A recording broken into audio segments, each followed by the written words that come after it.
I traveled with my family to Ecuador to see and participate in WE's humanitarian work there. In recent days, our family has conducted a review of our personal records, and we found documentation to confirm our payment of expenses for these 2 trips, including flight and personal hotel costs of approximately $52,000. However, we were unable to locate receipts for any expenses related to WE programming, including accommodation. This was to my surprise. Yesterday, I asked my assistant to reach out to the WE organization regarding these trips and for them to provide me with the amount of total expenses incurred. Today, I wrote a check in payment of $41,366. I expected and always had intended to pay the full cost of these trips, and it was my responsibility to make sure that was done. Not doing so, even unknowingly, is not appropriate. I want to apologize for this error on my part. My practice has always been to personally pay for expenses incurred in my role as finance minister whenever I've believed there to be any perception of potential personal benefit. The error this time, even though I was not traveling in my role as minister, should not have happened. I can also confirm that my family made 2 significant donations to the WE organization, each for $50,000. My wife made one in April 2018 to support students in Canada, and another one in June of this year to support COVID-19 relief in Kenya and in Canada. The work that we and organizations like them do is important to me. For over a decade, my family has been passionate about education efforts in Africa and in Canada. After our family sponsored Grace to come to Canada for her education, and before I ran for office, our family led the development of a girls' school in Kakuma refugee camp in Kenya. And over the last 3 years, our family has personally committed over $1 million to help refugee students from Kenya continue their education here in Canada. As I've stated previously, I participated in deliberations on the Canada Student Service Grant Program. I do not believe I had a conflict, although I fully recognize that there are legitimate questions about the perception of a conflict. In hindsight, I should have recused myself from discussions involving the WE organization, and I will do so in the future. Most of all, I regret that not recusing myself has delayed this important support for young Canadians. Again, I want to apologize for any mistakes I've made in this situation. I'm sorry that they've occurred. Comme je l'ai dit précédemment, j'ai participé aux délibérations sur la bourse canadienne pour les bénévolats étudiants. Je ne crois pas que j'ai été en conflit, même si je reconnais pleinement qu'il existe des questions légitimes sur la perception. Mr. Minister, I don't want to interrupt, but can you switch your a little interpretation thing that looks like a globe down there to French when you're speaking French, because both languages come through at the same level? We love to hear your voice, but we want to hear what it says in the other language. Okay. Je m'excuse. I'm sorry. Comme je l'ai dit précédemment, j'ai participé aux délibérations sur la bourse canadienne pour les bénévolats étudiants. Je ne crois pas que j'ai été en conflit, même si je reconnais pleinement qu'il existe des questions légitimes sur la perception d'un conflit. Avec le recul, j'aurais dû me récuser des discussions impliquant l'organisation unie, et c'est ce que je ferai dans le futur. Surtout, je regrette de ne pas m'être récusé et que cela ait retardé cet important soutien aux jeunes Canadiens. Encore une fois, je tiens à m'excuser pour mes erreurs que j'ai commises dans cette situation. Je suis désolé qu'elles se soient produites. Earlier today, I formally asked the Ethics Commissioner to review this information. Je m'excuse. Excuse me. Earlier today, I formally asked the Ethics Commissioner to review this information as part of his examination. In order to provide this committee with an understanding of my role in the development and administration of the Canada Student Service Grant, I'd like to provide you with a timeline of events. Since early March, our government has been working to roll out Canada's largest peacetime investment, and doing so at a speed and a scale to meet the rapidly evolving nature of this crisis.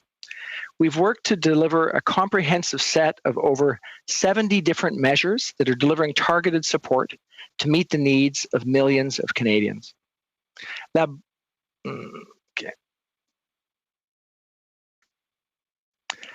La Bourse canadienne pour le bénévolat étudiant faisait partie d'un large programme de soutien aux jeunes qui comprenait 10 programmes différents, totalisant 9 milliards de dollars de soutien.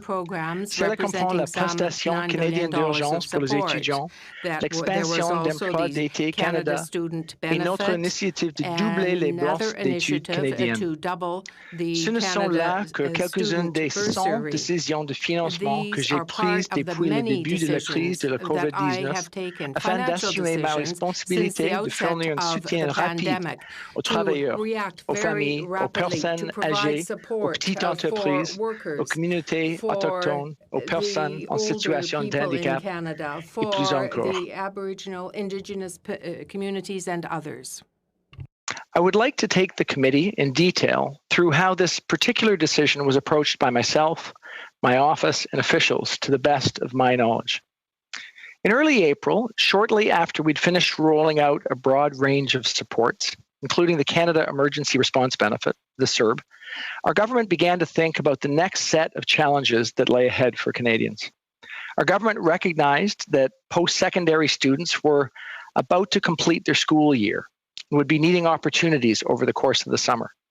Opportunities that would help them pay for tuition and living expenses during the school year, but also opportunities for invaluable skill-building experiences. This pandemic hit just while they were beginning their lives. My colleagues and I knew that we had to do something to make sure their dreams weren't derailed and that they could continue to pursue their education.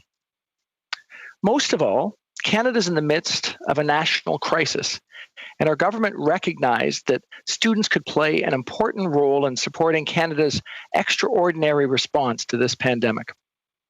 On the evening of April 5th, I had a call with the Prime Minister to discuss these and other issues. We identified the need to consider measures to support students and discussed how the Canada Service Corps and Canada Summer Jobs Program were areas of possible policy work to address this need. I spent that night thinking in detail about this issue. The next morning, I tasked my officials and my ministerial team to begin engaging across government and brainstorm different options to support students. My office and Department of Finance officials began working with other government departments to develop these ideas and to reach out to youth organizations in order to get a better sense of the challenges that the young people they serve were facing. On April 7th, the WE organization was one of at least a dozen organizations that were contacted as part of this engagement effort. In the days following my office's initial conversation with WE, the organization shared a proposal on social entrepreneurship, which they had been discussing with other offices. The WE organization had sent this proposal to me, but I didn't review or respond to the proposal at that time. On April 8th and 9th, I had my initial briefing on the potential streams of support for young people, including a potential grant program for students looking to gain experience over the summer.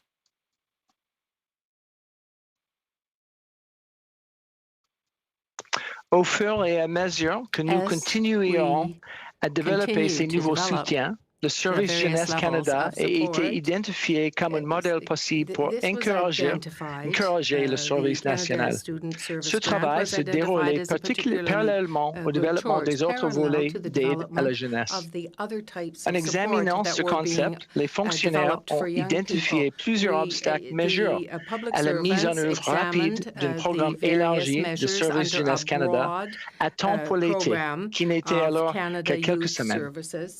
Le gouvernement n'avait pas la capacité de développer de manière urgente un système pour suivre les heures de service, de réaliser des placements à une grande échelle et de débourser les montants spécifiques en fonction des heures servies. And have a continuity of follow-up. As part of a briefing on April 18th, officials raised that a partnership with the private sector or not-for-profit sector may be necessary in order to successfully administer such a program. Officials raised We Charity, among other organizations, as an example of groups that were already doing similar work. This was the first time that I'd been involved in any discussion related to We Charity and what would become the Canada Student Service Grant. As part of my briefing materials, my officials appended a copy of WE's social entrepreneurship proposal, indicating that other departments had begun engaging on the file. I understand that in the following days, we reached out to my office regarding their initial discussions with Employment and Social Development Canada and shared a second proposal. My office continued discussions with We Charity about how different types of student programming could be administered. On April 21st, I verbally approved my department's recommendations on the broad parameters of the Canada Student Service Grant, including the potential involvement of a third party. To be clear, no third party, such as we, was chosen or directed within this approval. From that point onwards, Employment and Social Development Canada took the lead, including the public service announcement that We Charity be brought on as an administrator.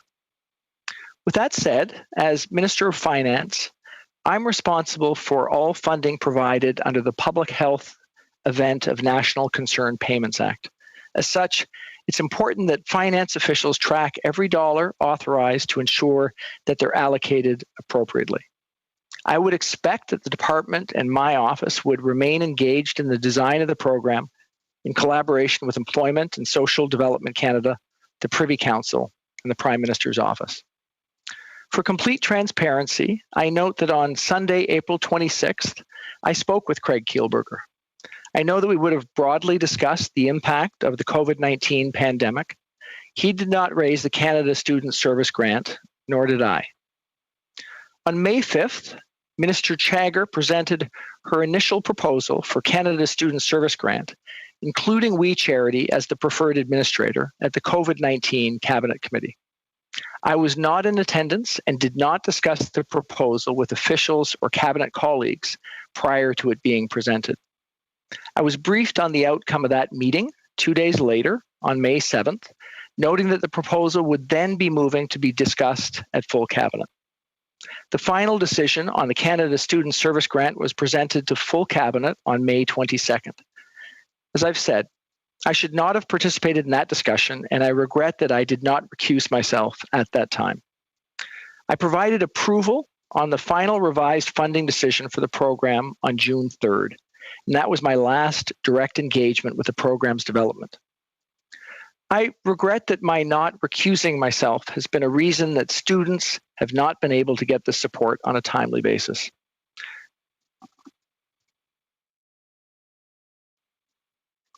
Comme je l'ai déjà dit, je regrette que le fait que je ne me sois pas récusé soit l'une raison pour laquelle les étudiants n'ont pas pu obtenir ce soutien en temps opportun. I know that Canadians are counting on us, and there's still much more to do. So thank you, Mr. Chair, and I welcome the questions of you and the committee. Thank you very much, Mr. Minister, for a very thorough explanation in terms of your involvement. We'll now go to questions in the first round, 6 minutes, and we will go to about 55 minutes of questions. The lineup is Mr. Poilievre first, then Ms. Kotrakis, then Mr. Fortin, and then Mr. Angus. Mr. Poilievre, you're on deck, sir. Do you expect us to believe that it is a mere coincidence that you repaid over $40,000 of expenses associated with your travel on a We Charity trip that you just repaid it today on the same day you were expected to testify under oath about it? Is that just a coincidence, Minister? Mr. Minister. Thank you. Thank you for the question. I think what I want to make sure that I communicate is this was a mistake on my behalf. I'm responsible for any expenses that I incur on trips being paid for. This was an expense that I was unaware of, that I did not know had not been paid. And when I found that out over the course of the last $41,000 expense, you didn't know about a $41,000 expense? How is that even possible? Mr. Minister. Again, Mr. Chair, I just have to say that in review of our records, I understood that there was no charge for these travel or these expenses at the WE facilities, and once I found that out, I endeavored to repay that. And of course, it was a mistake on my part, which I take full responsibility for. I mean, the average Canadian living in Red Deer or Halifax that goes on a trip would notice if there was say a $400 expense that they didn't pay, maybe a hotel room for a couple of nights that never got charged them, and they paid immediately.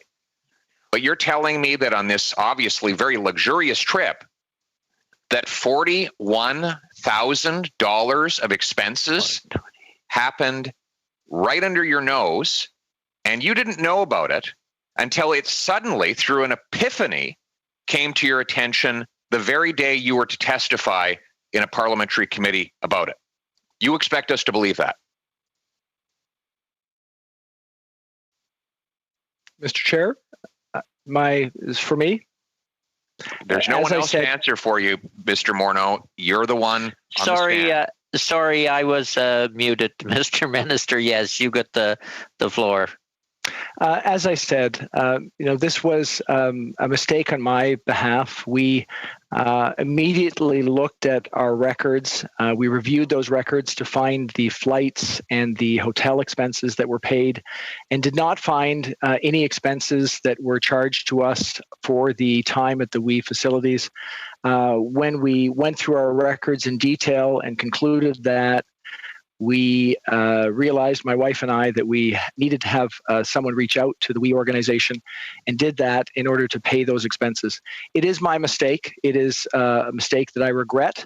I apologize for that. And as I said, I will definitely work with the Ethics Commissioner, including this issue, to make sure it's fully understood and accounted for. Do you realize that originally accepting these free benefits associated with your trip was strictly illegal under the Conflict of Interest Act? Yes or no? Mr. Minister. Mr. Chair, we, of course, recognize that we are responsible for our own expenses. That is my responsibility.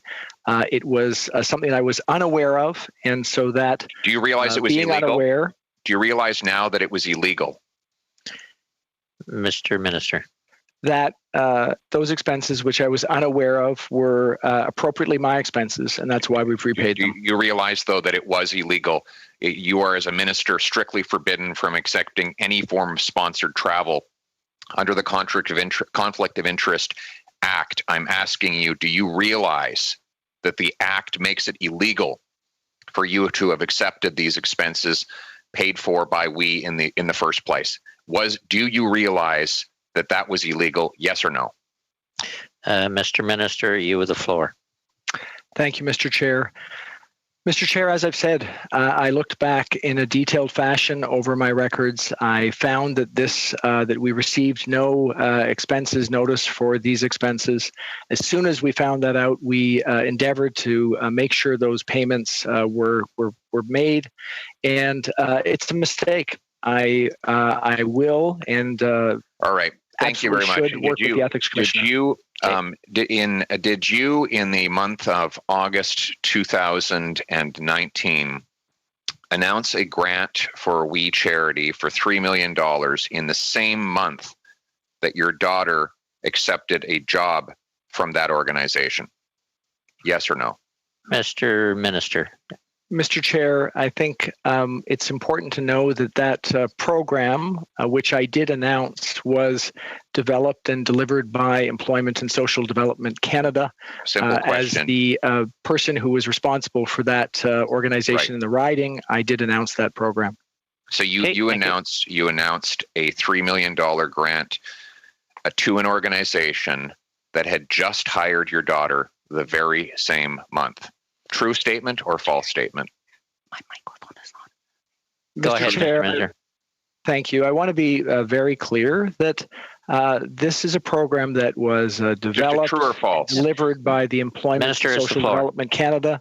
I announced it on behalf of our government, but was not involved in the development of that program. Your daughter accepted a position with that organization. Pierre, last question. So in the same month as your daughter accepted a position with the organization, you announced a $3 million grant to that organization. You can just tell me if I'm wrong. Am I wrong? Mr. Chair, I'm obviously very proud of the fact that Grace took on a co-op job at the WE organization. I'm proud of the fact that she, of her own accord, went out and got a first job in an administrative capacity. And obviously, my role as a minister is separate and distinct from that. I did deliver an announcement, but I was not involved in the development or the understanding of that program. Okay, thank you. Thank you both. We'll go to Ms. Koutrakis, followed by Mr. Fortin. Ms. Koutrakis. Thank you, Mr. Chair, and thank you, Minister Morneau, for appearing before the Finance Committee once again this afternoon.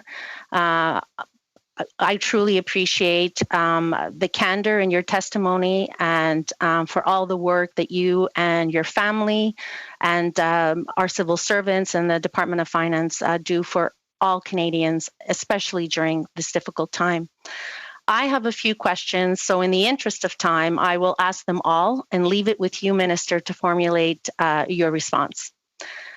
How many new programs have you and your department rolled out in the past 100 days or so? What is the approximate value of these programs? Roughly how many Canadians and Canadian businesses and nonprofit organizations have they helped from these programs?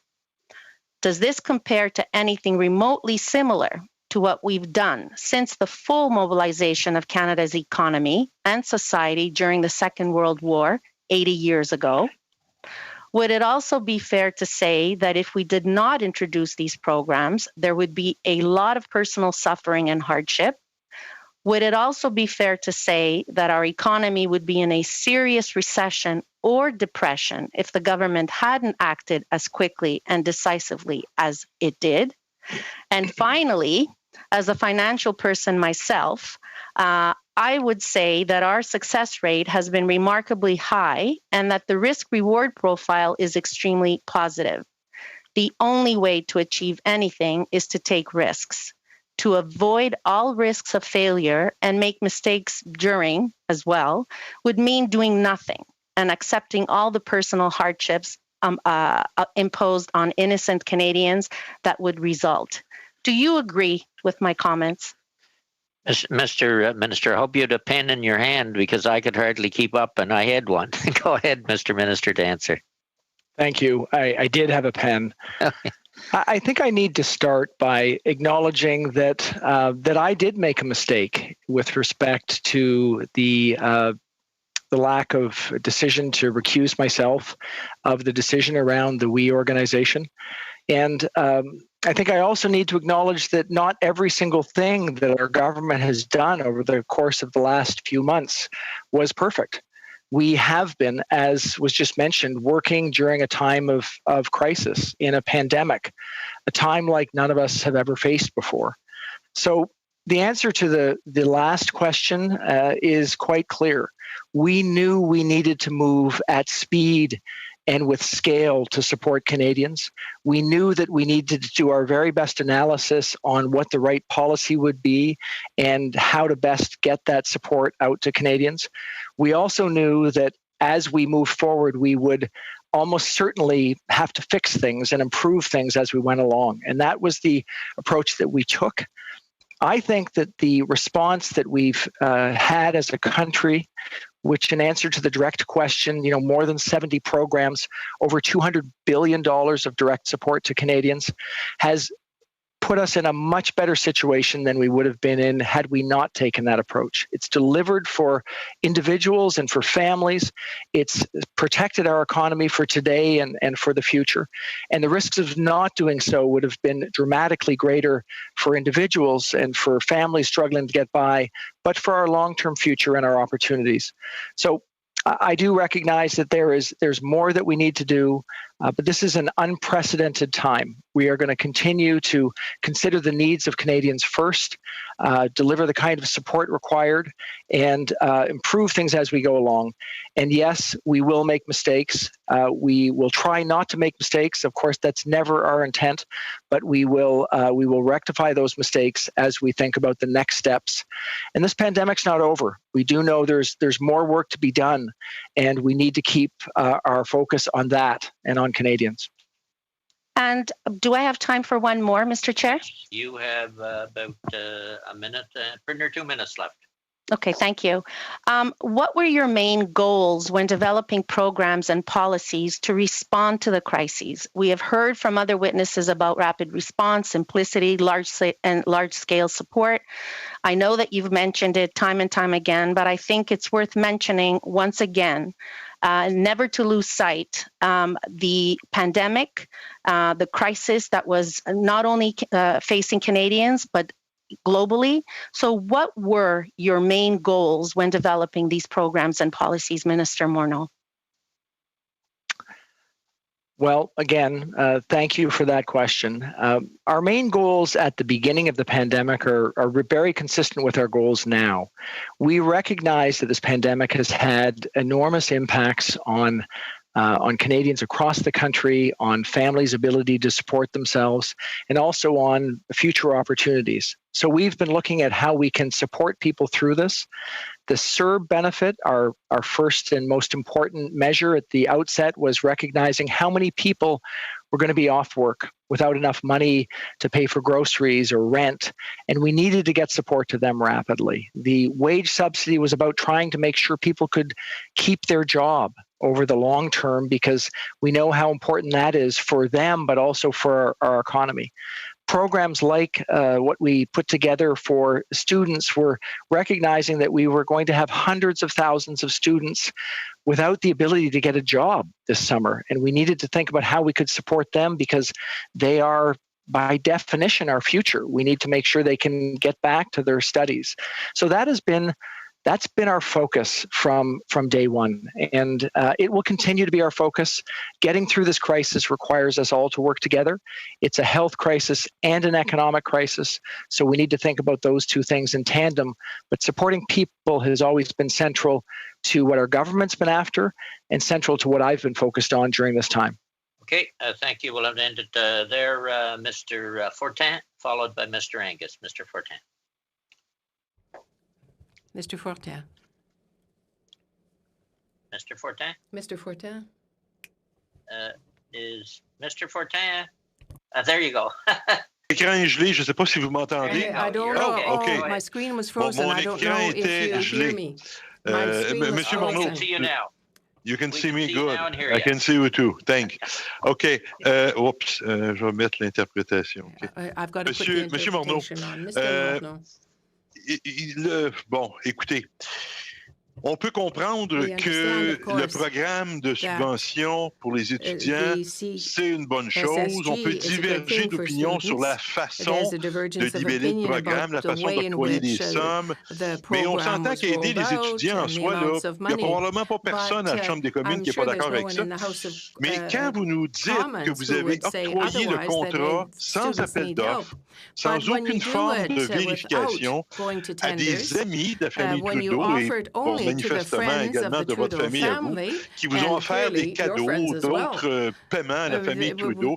Tout ça sans appel d'offres, sans rien. Vous comprenez que ça soulève un bon nombre de questions. Puis je comprends que vous êtes excusé, puis je ne vous demanderai pas de vous réexcuser parce qu'à un moment donné, ça a plus d'effet. On a compris que vous vous en excusiez. Mais moi, je reviens avec des questions de M. Poilievre qui m'apparaissaient intéressantes. Vraiment, vous pensez vraiment qu'en répondant pas aux questions là-dessus, puis en nous disant simplement pour vous excuser que vous allez éteindre un incendie et justifier ce qui a été fait? Simply apologizing that you're going to be able to escape the fury of this matter. Mr. Chair? Yeah, go ahead, Mr. Minister. Merci. C'est clair que c'est une question très importante. It is clear that this is a very important question.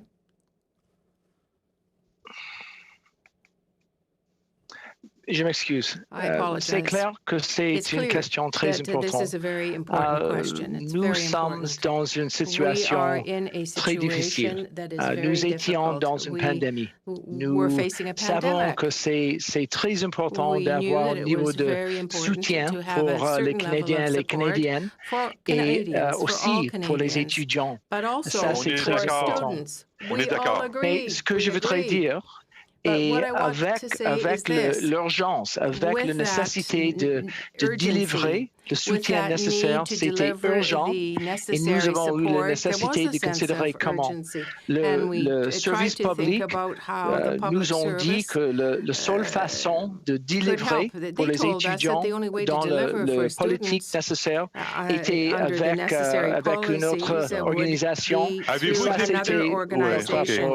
Avez-vous tenté de faire un appel d'offres limité, allégé? Avez-vous envisagé cette possibilité-là?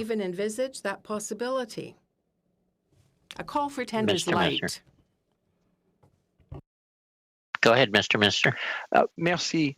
Thank you. Pour moi, j'ai été avec les autres dans une situation où j'ai reçu l'information, la recommandation de comment nous pouvons délivrer le programme pour les étudiants de le service public. Et avez-vous examiné la possibilité d'un appel d'offres? Avez-vous examiné la possibilité d'un appel d'offres allégé avec des courts délais?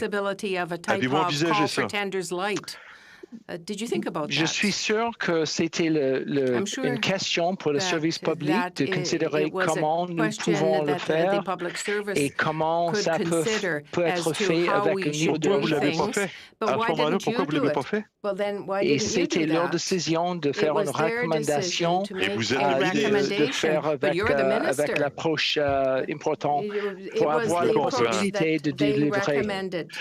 En tout respect, Monsieur le ministre, je comprends ce que vous me dites, là, mais vous le dites vous-même, la fonction publique a recommandé quelque chose. Moi, je vous dis, vous êtes décisionnaire. C'est vous le ministre, c'est pas votre fille, votre conjointe, ou votre secrétaire, ou votre adjointe, c'est vous le ministre. Vous prenez une décision. Vous savez que c'est possible de faire un processus d'appel d'offres allégé, avec de courts délais. Vous dites sûrement qu'ils y ont pensé, mais pourquoi ne l'avez-vous pas fait? Y a-t-il une raison pourquoi vous ne l'avez pas fait? Vous n'avez pas demandé qu'on le fasse? Pour moi et les départements ont considéré le politique, ça c'était très important. Et après ça, les départements ont considéré comment ça peut être délivré.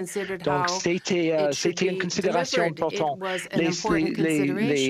Les gens qui travaillent pour le service public travaillent fort, travaillent avec une OK, mais je comprends que le ministre des Finances, lui, n'a pas insisté là-dessus, n'a même pas proposé qu'on fasse un appel d'offres léger. Monsieur le ministre, je pense qu'il y a une autre question parce que le temps file. On m'a dit qu'il y avait eu un due diligence de fait au niveau de la fonction publique par rapport à We Charity. On apprend que We Charity est peut-être, en tout cas, pas solvable ou s'ils le sont, ils ont des problèmes, beaucoup de dettes, en tout cas, toutes sortes de choses qui sortent. Est-ce que vous, au ministère des Finances, avez-vous fait un due diligence? Avez-vous vérifié ce qu'en était de cette compagnie-là, cette organisation-là, We Charity, avant d'octroyer ce contrat de gestion de près d'1 milliard de dollars? Ça, c'était pas quelque chose dans mon situation. C'était pour la fonction publique de considérer l'approche de délivrer et ils ont fait la recommandation. Est-ce que vous avez lu le rapport de vérification diligente avant votre décision? Je n'ai pas entendu, je m'excuse. Est-ce que vous avez pris connaissance du rapport de vérification diligente avant de prendre la décision à la table du Conseil des ministres? J'ai eu une recommandation de la fonction publique et j'ai travaillé avec la fonction publique pendant les derniers 5 ans. Je sais qu'il travaille avec beaucoup d'intelligence, beaucoup de capacité et ils ont recommandé une approche qui était importante pour délivrer avec urgence notre politique pour les étudiants. Je comprends que vous n'avez pas pris connaissance du rapport. So you said you didn't have any awareness. Vous avez une dernière question, Monsieur le Président. One last question, Mr. Chair. Okay, one last question, and then we're out of time. We're over. Go ahead. Merci.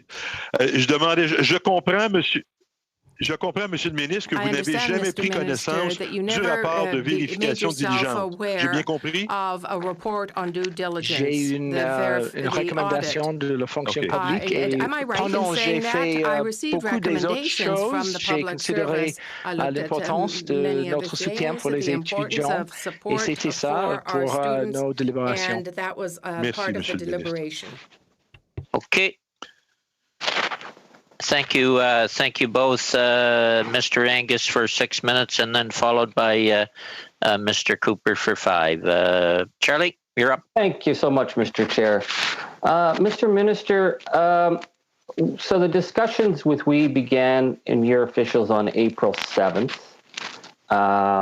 leading up to the Prime Minister's announcement. Were there any other proposals brought forward in that time by any other group other than we? Mr. Chair, first of all, thank you for the question. I elaborated on the timeline in my prepared remarks. So I was not involved directly in any of those proposals being received or any of those direct discussions with other organizations. I do know that process went through the public service. Sorry, could you give us the names of any other organizations? Because the question we're dealing with was whether a group that's very close to you and your family and very close to the Prime Minister's family was given the inside track. So we know that you talked with Craig Kielburger. Now you say you didn't discuss this, but the die had been set. We know that your finance officials had reached out to Rachel Wernick to tell her to talk to we. We know that there had been at least 2 weeks of discussing between the first proposal and the second proposal. So were there other groups that were invited at that time to bring forward proposals? Will you give us the names of any that may have been involved? Mr. Minister, go ahead. I am aware that there were consultations with a number of groups that provide service for youth. I'm not aware of each one of those names. That was never presented to me. I'm certain, Mr. Chair, that we can provide an awareness of the organizations that were consulted with during the course of this period. Okay, thank you. Because Minister Chagger said that the idea came from Rachel Wernick, the civil servant. Rachel Wernick told us that she learned about this when everyone else learned about it, and she was directly contacted by your staff. My concern here, Mr. Morneau, is if you were being the pack mule for the Kielburgers to get this proposal through, the fact that you refused to recuse yourself is very, very damning. It really raises questions here. Why did you refuse to recuse yourself? Mr. Minister. Well, thank you. To be clear, we were in a position where we were trying to determine ways that we could deliver on behalf of students. That was the goal here. The idea was to find Charlie. The minister has relatively equal time here. Allow him to answer first. Go ahead, Mr. Minister. That was our overriding goal. We knew that it was important to figure out a way to engage with students to help them to get back to school. That was my overriding concern. Given the legitimate perception of a conflict around my involvement previously, I have said that in hindsight, I should have recused myself, and that was a mistake on my part. Mr. Angus. Have you read the Conflict of Interest Act? Mr. Minister? Mr. Chair, I believe when I first came into office, I would have had access to all of those acts. So you're not familiar with it. The fact that you just remembered that we paid $41,000 for you to do travel. Are you not aware that under the Conflict of Interest Act, Sections 11, Section 12, Section 15 of the Code are explicit? And it's also explicit about the ministers are not to be getting paid travel.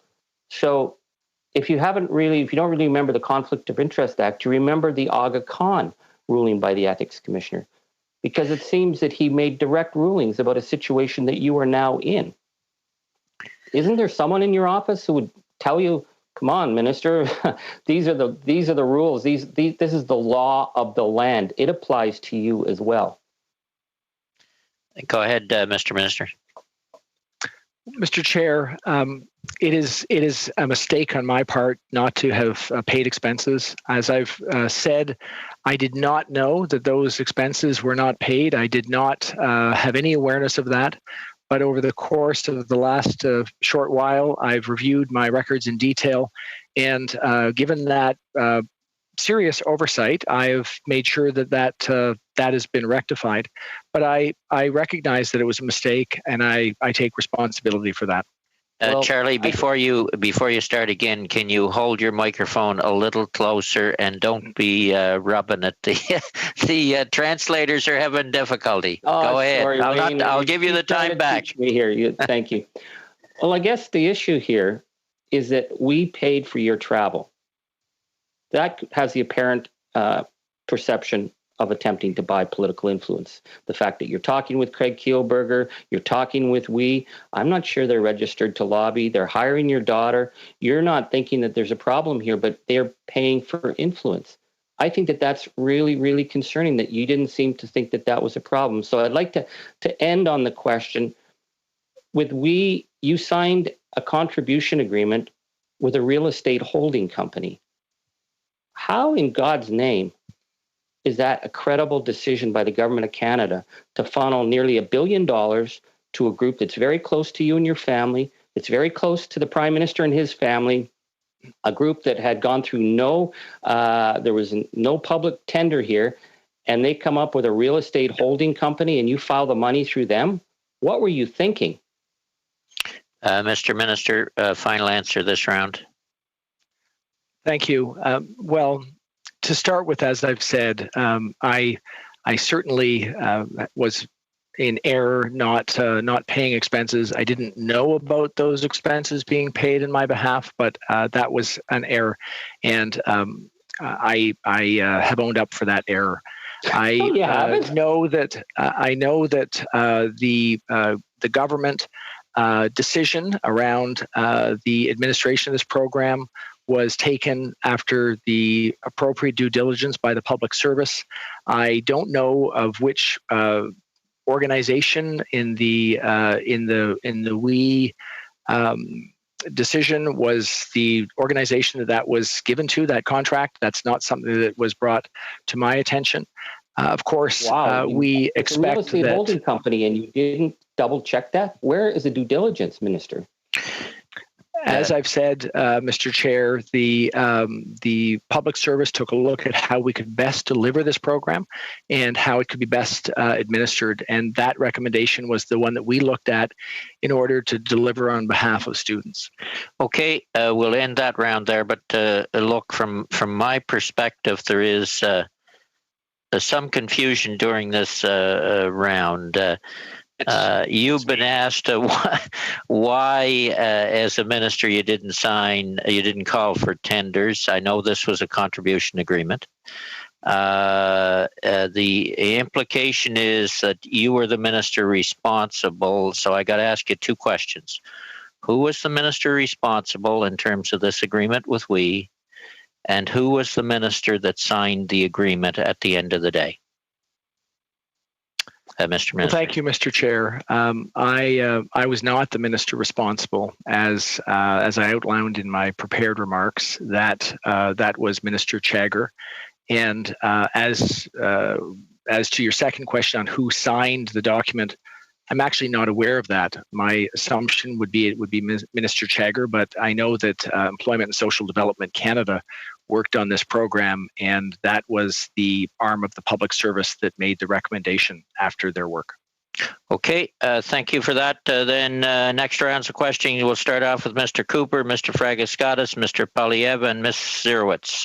Mr. Cooper, 5 minutes. Great. Thank you, Mr. Chair. Thank you, Minister, for being here. I want to ask you to explain in further detail these $41,000 of hidden expenses. You have characterized these expenses as programming.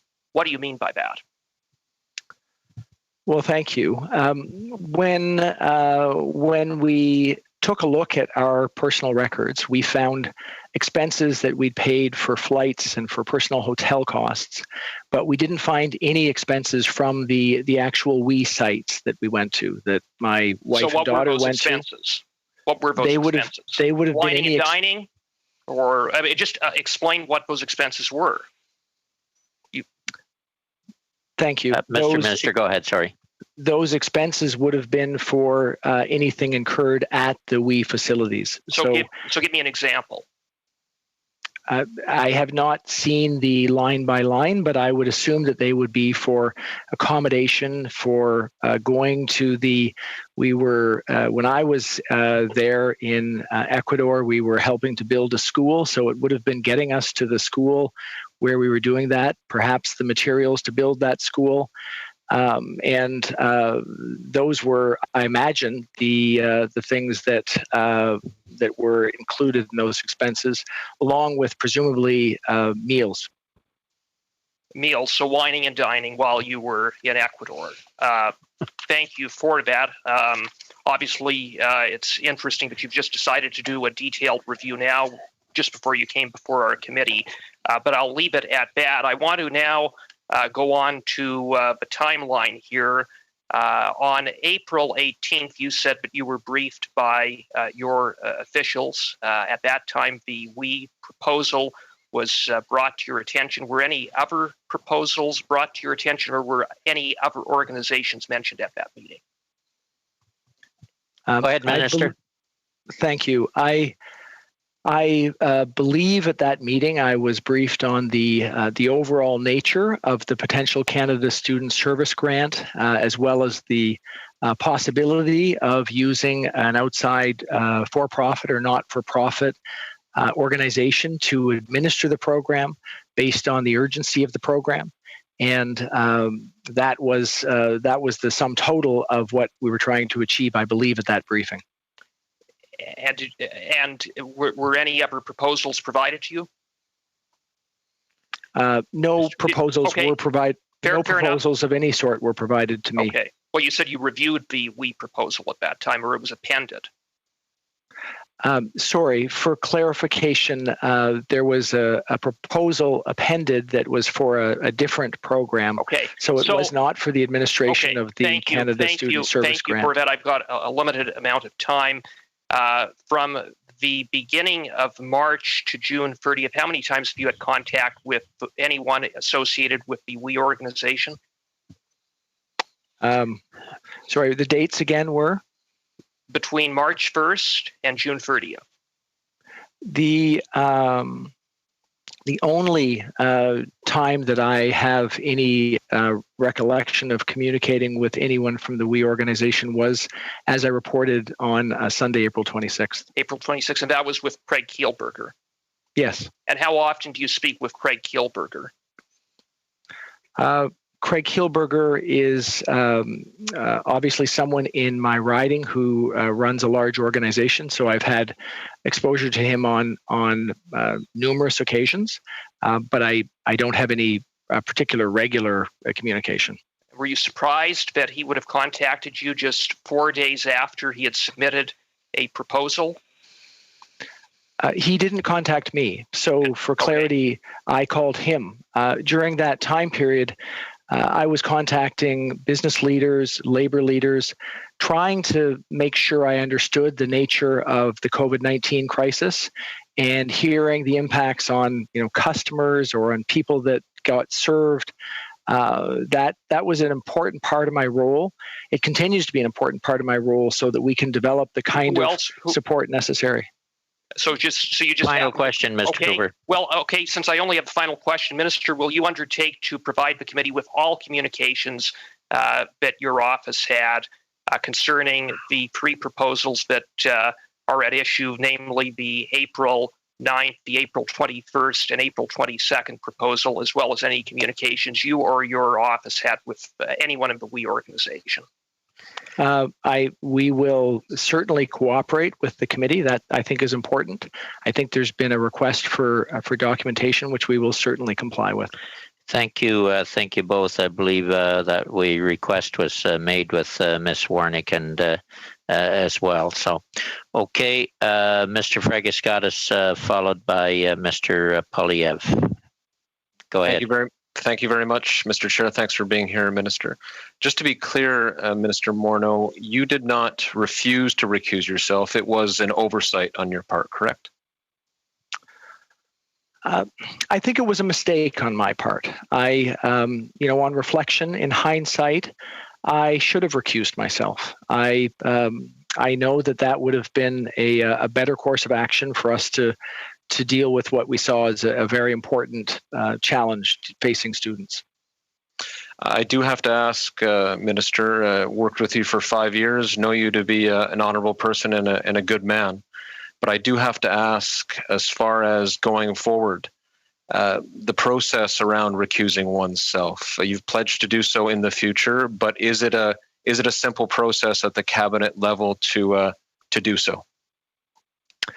Well, yes, I have recused myself on numerous occasions around cabinet when I've seen that there was any potential for conflict. So that's been a course I've taken over the time in office.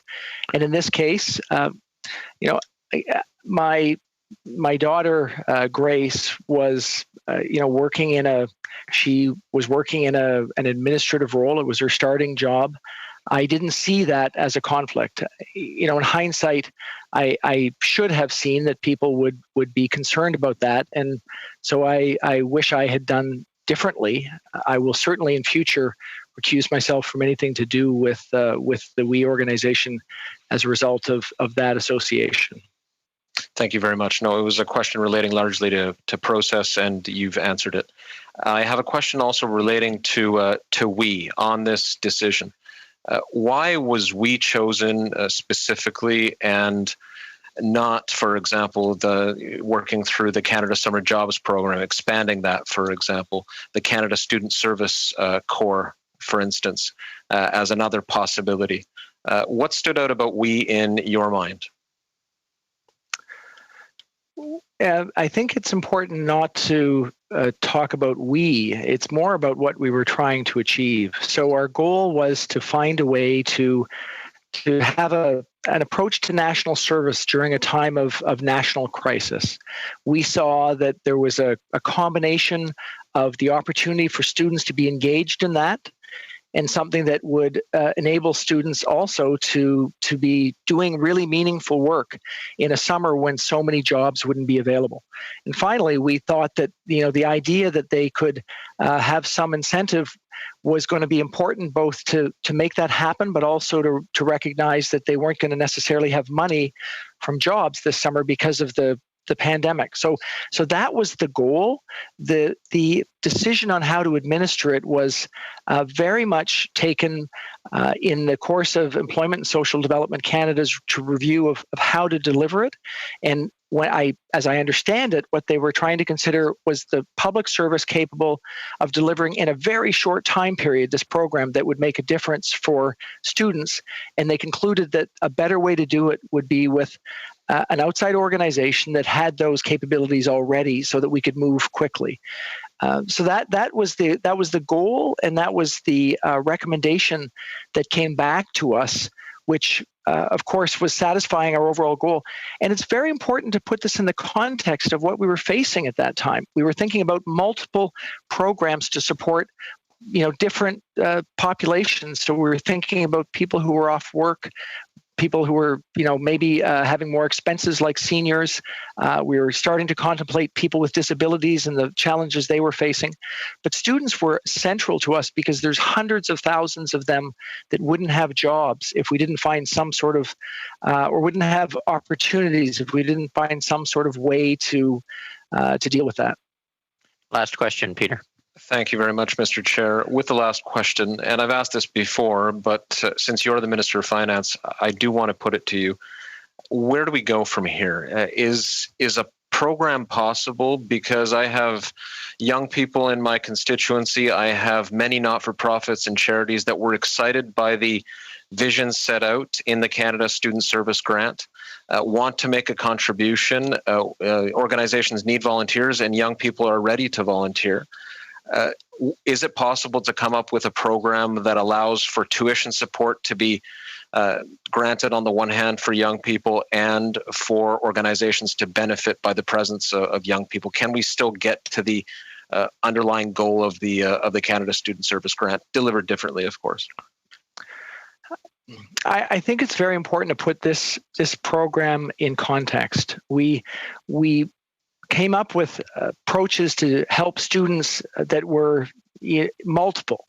We had a $9 billion program overall, which included support for people that were not going to be able to get jobs, direct financial support. It was tuition reduction in grants for tuition, or increase in grants for tuition in the fall. It was a reduction in interest costs or elimination of interest costs on debt. So there were multiple things we were doing at the same time. This was one. We saw it as a very important way to engage and improve our ability to deal with the pandemic. So we're going to continue to try. I think that, unfortunately, this is making it more difficult because the starting position was that the public service didn't have the ability to deliver with the same speed, and that means that we are trying to figure out a way to do this, but it is difficult for sure. We will continue to think, though, about how we can deliver. Okay, we'll go to Mr. Polyev and then on to Ms. Zerowitz. Mr. Polyev. How much time do I have? You get 5 minutes. Mr. Morneau, can you please give me all of the account of how many times you spoke about we charity with your staff or your officials? I've tried to give an understanding of the process and the deliberations. I think you've heard from me in my prepared statements the just periods of briefing. How many times did you speak about we with your staff or your officials? The number of times, please. I think what you will hear in my prepared remarks, I went through a number of briefings, and those were the times where this was the discussion. Well, just to recap where we are. You and the Prime Minister gave $912 million to the real estate holding arm of a group that had paid the Prime Minister's family $300,000 and gave your daughter a job and your family $41,000 in illegal travel expenses. That's just what we know so far. We know that this is illegal. We know that you ought to have recused yourself under Section 21 of the Conflict of Interest Act. Public office holder shall recuse himself from any discussion, decision, debate, or vote on any matter in respect to which he or she would be in a conflict of interest. We also know that no public office holder, of which you are one, under Section 11, shall accept any gift or other advantage, including from a trust, that might reasonably be seen to have been given to influence the public office holder in the exercise of an official power, duty, or function. You have violated that section as well in accepting $41,000 of secret travel expenses. You've only admitted now that you did that. The same day you're called to testify under oath into the matter. Over a year after the gifts were accepted. You are a minister who has already been found guilty of violating the Conflict of Interest Act when you failed to reveal the existence of your villa in France. Minister, you have lost the moral authority to hold your office, and it is the position of Her Majesty's loyal opposition that you resign. Will you resign? Mr. Minister, the floor is yours. Mr. Chair, and to the questioner, I want to just make very clear that there were, in fact, mistakes made here. I have said quite clearly that in hindsight, I should have recused myself from this decision when it came to Cabinet. I did not know that there were expenses that had not been charged to me in that travel. And that work. Sorry, Minister. Mr. Poilievre, we're usually pretty sticky the other way on time, so we'll be sticky this way today. The Minister has the floor for a little longer. Go ahead, Mr. Minister. As I said, I did not know that there were expenses that were not charged to me, but I'm not making an excuse. It was my mistake not to have taken responsibility to ensure that those expenses were paid. And I found that out only with a thorough review of my records over the course of the last few days. And that is absolutely a mistake on my behalf. I've then turned around to reimburse, Chair, which I know is important. Chair. And I will Minister continue. Still has time. I will continue to work on behalf of Canadians. I want to put this in context. The program that we were trying to deliver for students to get them engaged in volunteering, we believe is very important, and that's important work that I will continue to do with my government. Over to Mr. Poilievre. Canadians will find it impossible to believe that this organization showered you with $41,000 worth of luxury and accommodations, and that you didn't know about it.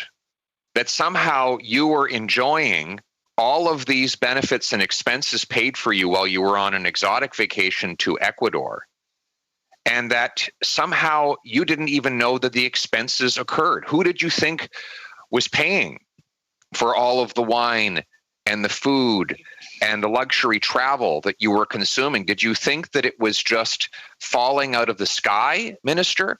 Who did you think was paying for these tens of thousands of dollars of luxurious expenses that you were enjoying? Where did you think it was coming from? That's the last question. We'll give the Minister time to respond. Go ahead, Minister. Well, thank you, Mr. Chair.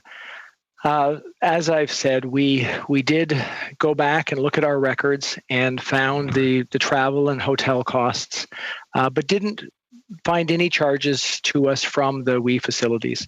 This should have been something that we rectified sooner. It was absolutely in error. I, in looking through my records, was completely surprised at this situation, and that's not an excuse. That's just what happened. So I, Mr. Chair, can just say that again. This was an excuse, and that's no excuse rather, and it's a mistake. Okay, Ms. Zerowitz, and we will have. We'll go to Ms. Zerowitz, and I will give Ms. Goodrow a couple of minute question, and Mr. Angus, and then we'll have to end. Ms. Zerowitz. Okay, thank you so much. Thank you, Minister, for presenting today. Thank you for your remarks at the onset. The first thing I'd like to say is 70 programs and over $200 billion in direct support to Canadians. I know that during the time of March and April, when Davenport residents were super stressed, they were enormously happy with the programs as they were being announced. It gave them comfort that there was a government who was caring after them and was trying to help support them as we were going through an unprecedented pandemic that no one really knew how it was going to unfold. So I want to say thank you for that. I also want to say thank you for your apology. I think for the both apologies, one is from recusing from the cabinet decision, and then also for the $41,000 payment. I do have three key questions. The first one is, can you make it clear to the committee, was there any direction from you, your team, or the financial sort of department to select or suggest we as the choice for the Canada Student Service Grant? Mr. Minister? Thank you. And thank you for your comments. I think it has been a particularly challenging time, and I'm pleased to hear that you're receiving positive feedback from your constituents. I just want to acknowledge that we are still in a pandemic, so these challenges will continue, and we will continue to be thinking about how we support people. The decision around the programs to support students were very important, and those were decisions that were taken together with other departments. They were working together on what the right approach was to deliver. But the final recommendation for how the program was to be administered came from Employment and Social Development Canada, and that was in their role in thinking about how we could best deliver for students. So that is the approach. It was not up to me or my team to come up with those recommendations or even to do the direct analysis on the capabilities. But was there a direct suggestion from yourself or your team to actually suggest that we should be the choice for the Canada Student Service Grant? No, my team would not have directed that, and I certainly have no awareness, no firsthand knowledge of the capabilities of either the public service or the WE organization to deliver that program. Okay. My second question is, there's a lot of concern around the signing with the We Charity Foundation as opposed to We Charity.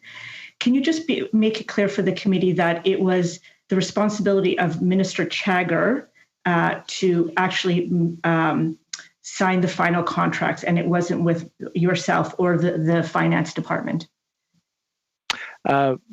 Well, your assertion is correct. It was not my responsibility to sign any of those agreements, nor to consider which organization would be receiving those contracts.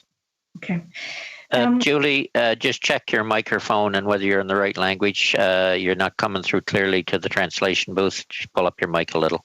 Okay, so I'm definitely on English. Okay, and my last question is, it's around the $41,000 that you've paid back, I believe today, Minister. I believe it was for 2 trips. One was to Kenya and one was to Ecuador. Can you just explain what the intention of the trip was? And was the intention always to cover your own costs and the cost of your family going there? Well, thank you. And all I can tell you is that I was completely surprised that there were expenses that had not been charged to us on review. It was always my intention, our family's intention, to pay for all expenses.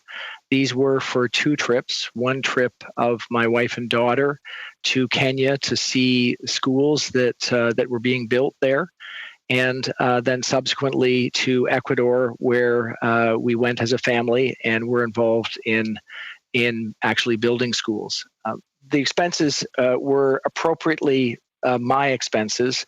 It was my mistake not to have ensured that they were paid. I was unaware that they weren't charged to us, and having found that out, I was obviously felt that I'd made a mistake, and I needed to immediately rectify the situation. Okay. Well, thank you. Thank you both. We will go to Ms. Goodrow, or you got time for a 2-minute question? Mr. Goodrow, there you are. Go ahead. Oui, bonjour. 2 minutes, and then 2 minutes to Mr. Angus, and we're done. Oui, bonjour, monsieur. Oui, bonjour, Monsieur Morneau. En fait, je ne sais pas si vous avez entendu mes propos tantôt au comité COVID. Je m'interroge énormément sur l'ensemble de nos concitoyens qui se questionnent sur la transparence, sur le bon jugement. Les gens me questionnent souvent en me disant comment se fait-il que près d'1 milliard de dollars d'octroi avec une entente de contribution, lorsque des gens au titre d'administrateurs bénévoles se doivent et se donne l'obligation de divulguer tout conflit ou d'apparence de conflit d'intérêt. Alors moi, j'aimerais avoir la lumière de votre part parce que je ne sais pas comment répondre à mes commettants parce qu'il y a à toute fin pratique un manquement très important. I just don't know what to say to my constituents when they ask me questions like that. It's very important. Merci. Donc, deux choses. Thank you. Two things. Bien sûr, nous sommes dans une crise. La pandémie est très difficile. Nous avons décidé de trouver des façons pour avoir le soutien nécessaire pour les gens. C'était nécessaire de répondre dans une façon urgente. Mais bien sûr, comme j'ai dit, c'était pour moi de considérer si c'était nécessaire de me récuser. C'était une erreur que j'ai décidé de ne pas récuser. Et je ferai changer l'approche dans l'avenir. Mais permettez-moi, M. Morneau, par exemple, permettez-moi de signaler, en fait, peut-être que pour votre situation, ce n'était pas quelque chose de bien connu, mais pour ce qui est de la situation de M. Trudeau, je veux dire, l'ensemble des gens étaient aussi au courant, ne serait-ce que Mme Grégoire, qui revenait de Londres, en plus, avait contracté de la COVID. Donc, et je me dis au cabinet, est-ce qu'il y aurait eu quelqu'un qui a fait la lumière là-dessus, à savoir, est-ce qu'on déclare et qu'est-ce qu'on fait? Should we say something about it? What do we do? Le politique était très important. Le politique était très important pour les étudiants. Donc, ça, c'était notre but. Mais pour délivrer, pour l'administration, c'était une recommandation de la fonction publique. Et ça, c'était important. C'était leur décision de considérer comment nous pouvons délivrer pour les étudiants. Donc, ça, c'était une question importante pour eux. Et nous avons reçu et considéré leurs recommandations. Et finalement, le but d'avoir un niveau de soutien pour les étudiants, c'était notre approche. Et on a fait, moi, j'ai fait une erreur. Le Premier ministre, ils ont dit qu'il a fait une erreur, mais c'était vraiment avec l'intention de considérer comment nous pouvons considérer une approche nécessaire pour la pandémie. Merci, M. Morneau. Une dernière question. Sorry, Madam Goodrow, we're out of time. We're out of time. 2 minutes. Now we're a little over time, Mr. Minister, but to balance it up, I'll have to give Mr. Angus 2 minutes as well. Charlie, you're on. Thanks so much, Wayne Easter, my good friend and seatmate.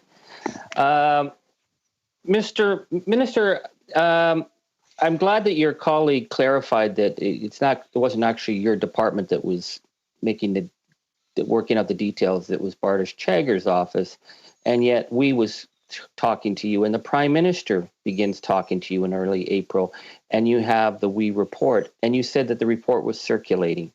So who in the Privy Council had that report? Who in the Prime Minister's office had the proposal, and had the Prime Minister seen it? Well, thank you. I think what's important to know here is that what you're talking about is a proposal for a different program that apparently went to a number of ministers' offices. It came to me directly. I didn't review it at the time. I don't have any way of knowing, but I would be very surprised that would ever go to the Prime Minister. That would not normally be something that he would see. But the Prime Minister and you were talking about a program that, I know that there was the original proposal, but the second proposal is very, very tied to WE. And they call you up, Mr. Morneau. They reach out to you. It's not your file, it's Ms. Chagger's, but you are a friend of them. They've paid $41,000 to you and your family to travel, and it's not reported. They've hired your daughter. They paid the Trudeau family over $300,000 at a time. So they have enormous amount of influence. And so this is the question I know you read the Conflict of Interest Act when you first became minister, and it's somewhere back in one of your files, but you need to understand it's about buying political influence is about being your friend, that they contact your office, that it's your officials that are dealing with them. And so you're dealing with the Prime Minister, and he's got the same idea that you have. And boy, that idea is just like WE. Doesn't it occur to you, Mr. Morneau, that you've been very influenced by this group and they've had the inside track from the get-go, and your relationship with them is helping push that you were the Kielburgers' pack mule pushing this through, and now it's all blown up on you. We'll have to go to the minister, and please clarify, Minister, whether they called you or you called them, because earlier you said you called Mr. Kielburger over programming, I believe, or curb or whatever it was. Go ahead. So thank you, Mr. Chair. I think, so to be really clear here, the goal, and certainly in the discussions I had with the Prime Minister, we were thinking about how we could support students. So that was critically important. We needed to come up with ways to make sure that we delivered support to students. The inference that we had any idea of exactly how that support would happen or even how it would be delivered is incorrect. We were thinking about how we would support students, and as we developed the policy, then we passed it to the public service to think about how that could be properly delivered. And that was a critically important step in thinking about how we could get that support. The proposal that was circulated from the WE organization was separate earlier on. I certainly didn't have any awareness of that proposal when it came in. And much later, as I reported, I did have a call with Craig Kielburger, and that was just to understand generally how the COVID-19 situation was impacting businesses and organizations across the country. So, you know, our goal here is and remains to support students. We know that there was a mistake made in terms of how we came through this decision-making process. I should have recused myself. The Prime Minister's also said that, and we will continue to think about how we can best be supportive. And you know, I want to just say that we need to move forward. It is a time of pandemic, and there will be more work for us to do. Okay, Minister, thank you very much for your testimony. Point of order, Mr. Chair. What's your point of order, Mr. Cooper? Thank you, Mr. Chair. I would like to put forward a motion to be debated at a future meeting, and the motion reads as follows: that whereas Mr. Cooper okay, let's hear your motion first, and then I'll release the minister. Go ahead. Okay.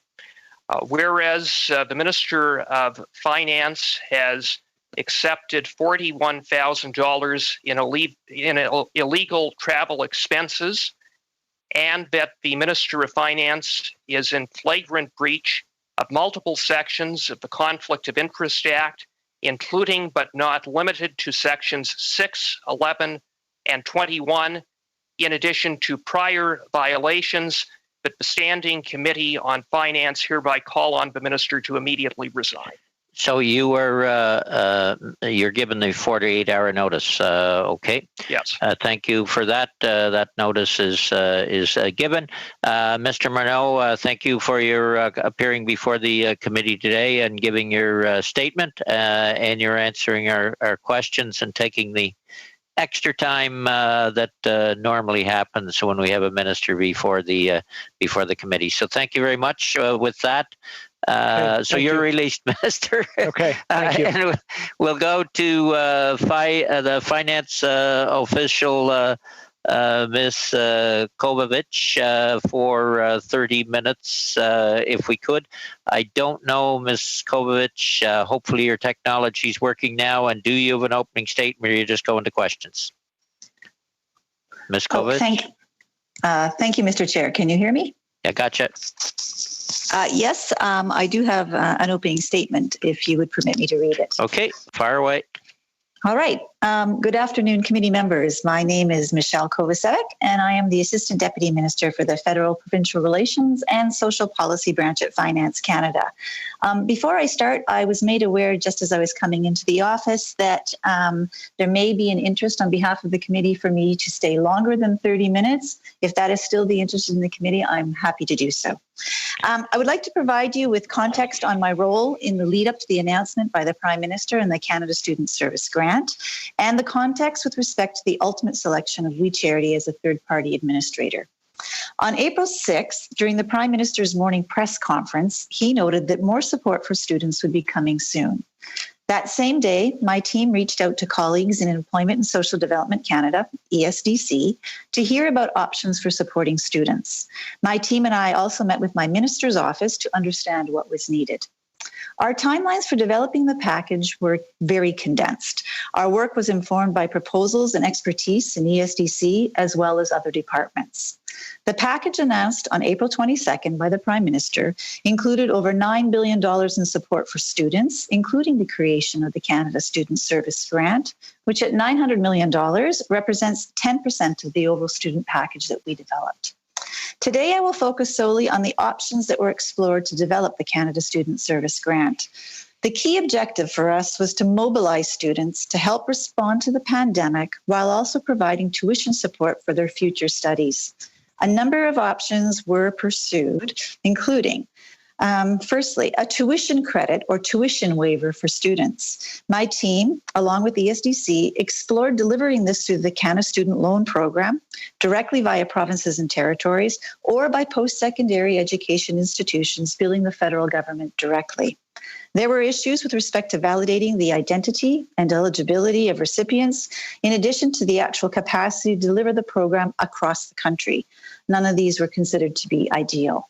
We further looked at scaling up existing volunteer programs through the Canada Service Corps and taking it global, its administrator. This option was indeed supported, and funding was provided to expand the number of microgrants for youth from 1,800 to 15,000 and to provide stipends to participants. However, there was interest in and need for a much broader reach beyond 15,000 service opportunities. With Health Canada, my team examined whether students could fill a critical need in contact tracing related to COVID-19, including both volunteer options and direct federal hiring to support provincial and territorial efforts. Our teams also looked at using a temp agency to do hiring on our behalf. None of these options were selected because a large number of volunteers had already been identified to do the work by the health portfolio, and provinces and territories, at least at that point in the pandemic, were still quite uncertain about how much help for contact tracing they actually needed. My team then looked at creating a Canada Experience Grant that would make bursaries available to students who volunteered in positions deemed essential during COVID-19. A good deed bonus, if you will. However, given significant concerns for the health and safety of students, my team moved away from the idea of an essential position and broadened the scope of volunteering. My team, along with the ESDC, of course, also considered whether two organizations working together could administer this grant. We considered a series of third parties who could have the capacity to deliver this type of program, including Shopify, Ceridian, Imagine Canada, Volunteer Canada, the Canadian Red Cross, the United Way, and the I Want to Help platform concept developed by ESDC. The student announcement on April 22nd was high level, with further details to be worked out following further analysis by ESDC. It was during this course of the analysis that the potential of partnering with We Charity came up. On April 9th, I received What We Heard document summarizing stakeholder feedback on student support during the COVID emergency, prepared by my minister's office. We Charity was one of 12 stakeholders included in the document. I believe my minister actually mentioned that as well. On April 16th, in an email discussion on which organizations might be able to deliver a range of volunteer opportunities across the country, We Charity was raised as a possibility by colleagues at ESDC. I encouraged ESDC to include We Charity in their analysis of potential delivery options. On April 18th, I debriefed my minister's office on progress on the file. I noted to them that ESDC had informed us that We Charity may be an option. My team also held a joint teleconference with ESDC where a number of organizations were discussed. I cannot recall who actually raised the idea to speak with We, but I can recall that we all agreed to it. On April 19th, we received a copy from ESDC of the April 9th We Social Entrepreneurship proposal, that had been previously circulated to ministers. This was the first time the proposal was provided to me, according to my records. That same evening, my branch routed a briefing package to our minister that included the We proposal as an annex, but no analysis nor recommendation was provided on We. The next day, April 20th, my minister's office connected with We Charity to discuss their ability to deliver volunteer opportunities. The records of this call from my minister's office note that We Charity will rework their 10-week summer program proposal to fully meet the policy objective of national service and increase their current placements of 8,000 to double. On April 22nd, of course, the Prime Minister made his student package announcement. On April 23rd, in a meeting between my team and ESDC, we discussed the possibility of We Charity as a third party who could offer virtual volunteer placements and potentially administer the Canada Student Service Grant. My office also set up a meeting with We Charity to take place the next afternoon. On April 24th, ESDC and finance officials spoke with We Charity to better understand the organization and its capacity. No commitments were made other than ESDC would follow up. As is usual, after a funding decision and announcement, further development of the detailed program proposal was turned over to ESDC. On May 7th, I received a copy from ESDC of a May 4th proposal from We Charity to deliver the Canada Student Service Grant for the government. This is the first time finance officials saw a proposal where We Charity could be the third-party administrator for the program. My team continued to work with the ESDC as they developed the program and advanced a cabinet proposal. I also continued to brief my minister's office, which is normal practice as major initiatives proceed to cabinet and then to launch. In this context, We Charity was raised a number of times and ultimately formed the basis of the recommendation of ESDC to Minister Chagger that the government enter into a contribution agreement with We Charity to administer the Canada Student Service Grant. Finance officials supported this recommendation in related advice to our minister, including the detailed costing of the proposal as outlined by Minister Chagger in her testimony last week. I would be happy to answer any questions from the committee. Thank you very much, Ms. Kovovich. And I failed to introduce you as, in terms of your responsibilities, you are Assistant Deputy Minister, Federal Provincial Relations and Social Policy Branch. So thank you for that statement. I'm not sure, and the clerk will have to tell us on this. Ms. Kovovich offered to stay longer if necessary. What I would suggest is we go to 8 questioners, 4 minutes per question round. And I'll go with the list I have from panel 1 because I don't have a new list, which would be starting with Mr. Cooper, then Ms. Katrakis, Ms. Fortin, and Ms. Angus, and Mr. Angus. Would we be okay with that? But clerk, I have to ask you, I know we're under tight time frames on these video conferences, and are we going to be okay with the use of the room where this is centered out of in Ottawa? Are we okay to go another half an hour? The Assistant Deputy Minister made a 7-minute statement. Are we okay to go about another half an hour there? I'll inquire right now and let you know if it's an issue. Okay, so the total list I have, and it's subject to change because I don't have a list, folks, would be Cooper, Katrakis, Fortin, Angus, Polyev, Zerowitz, Morantz, and Fragiskatis. So any difference on that, just yell at me, I guess, what you're allowed to do. Mr. Fortin? Yeah. Oh, sorry, Mr. Cooper, go ahead. I think it's supposed to be Mr. Polyev first and then me. Okay, Mr. Polyev, want to go first, and then we'll put Cooper in his place. Mr. Polyev? Yes, Ms. Kovacevic, you attended a meeting in mid-April with Ms. Wernick, and Ms. Wernick suggested before this committee that you were the one that first suggested we be the delivery group for this program. Is that true? Thank you for the question. The meeting that you're referring to, I believe, took place on April the 18th in the evening. At this point, we are discussing a broad range of issues, including... Sorry, we don't have a lot of time. I'm just asking if you were the one who first suggested we. That's all. Yep, I was certainly the one who initiated the meeting. We were talking about grant and credit and whether... there was opportunities for... Did you suggest we? Did you suggest we? I do not recall if it was me who actually raised the idea, but what I do recall clearly is that we all agreed to it. And just to be clear to the committee, that it was in the context of volunteer placement in mobilizing through their social media to so get students in that. So prior to that, had you discussed the idea of employing we for this with any exempt staff of the government, of any of the ministers? No. According to my records, the first mention of we to me is on April 16th. And that, again, is in a conversation that I was having with my colleagues at ESDC. And again, this is in the context of... What were their names? What were their names? On that call on April 16th, that would be Rachel Wernick and also the Associate Deputy Minister. Which one? Who's that? Benoit Robidoux. And did they suggest where they had heard that idea of bringing in we? This wasn't about bringing in we. This was about the fact that we could partner with a company like we to do volunteer matching. Yeah. So the question was, did they mention if they had where they heard that idea from?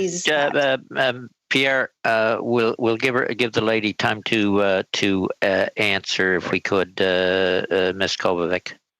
Yes, the idea was a partnership. Could a company like we do volunteer matching? Point of order. Go ahead. What's your point of order? So I'm not interested in what the idea was. I'm asking where it came from. The question was very specific. It was very clear. We don't have a lot of time. I'd ask you to call the witness to answer the question. The question was, did ESDC officials in that meeting mention where they had first heard the idea of bringing we into the delivery of this program or involving it in any way? I never asked that. Oh, go ahead, Ms. Kovacic. All I can say is that ESDC raised the issue. We never discussed where the issue came from, and that was it. How many times did you discuss we with exempt staff in the government? With exempt staff in the government, I wouldn't know off the top of my head. Once? But leading up to the Prime Minister's announcement, I imagine there would be a number of occasions where I would talk about the partnerships that we could enter into. We. And how many? Roughly half a dozen times. I don't know. I can't recall. Okay. Do you remember with whom you had you discussed we? I would very gladly turn over my emails, and I could, we could say very specifically with whom I was discussing. I would like to make clear to the committee that the discussions were on a broad range of ideas and companies. So did you ever discuss we with Minister Morneau? Yes, most certainly. Of course, the government. On what dates? Just to give the assistant deputy minister. She did answer the question, to her credit. Yes, so on what dates? Allow her to answer the questions. Sure. Ms. Kovacic, go ahead. Thank you. I can tell you that leading up to the Prime Minister's announcement on the 22nd, there were three briefings of Minister Morneau, the 14th, the 18th, and the 21st. At no point in any of these briefings did we talk about the idea or advice was given to select we as a recipient for a third party. So that never came up. Yeah, that wasn't my question. My question was, when did you last question, Pierre?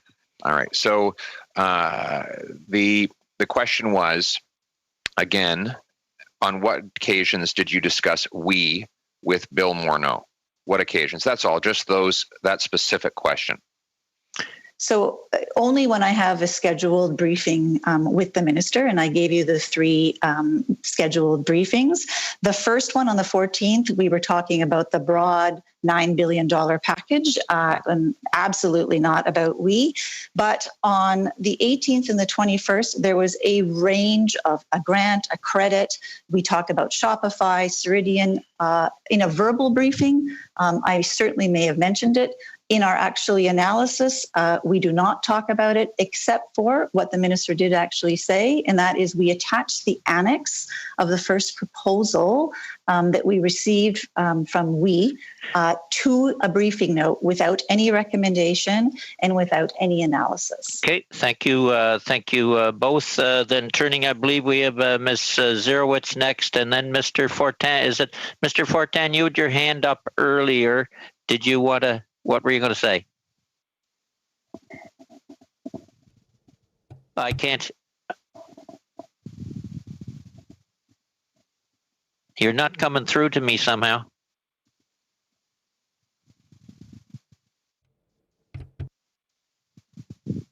Still not. Okay, we'll go to Ms. Zerowitz. Sorry. Okay, Monsieur le Président, ça va. Okay. Bon, l'autre Too much technology for me. Okay. Monsieur le Président, je disais que le comité éthique débute à 4 heures et on avait prévu terminer finance à 3 heures. Là, on étire, on est rendu à 40 minutes plus tard, mais est-ce qu'il est prévu qu'on arrête à 4 heures pour le comité éthique ou qu'est-ce que vous avez prévu? Because we have to go to the ethics committee. We will go a little bit beyond 4 because we're going to go with 8 questioners at 4 minutes each, if we could. So we'll go to Ms. Zerowitz. We'll definitely get to you next after Ms. Zerowitz, and you'll have time to get to the committee. Ms. Zerowitz.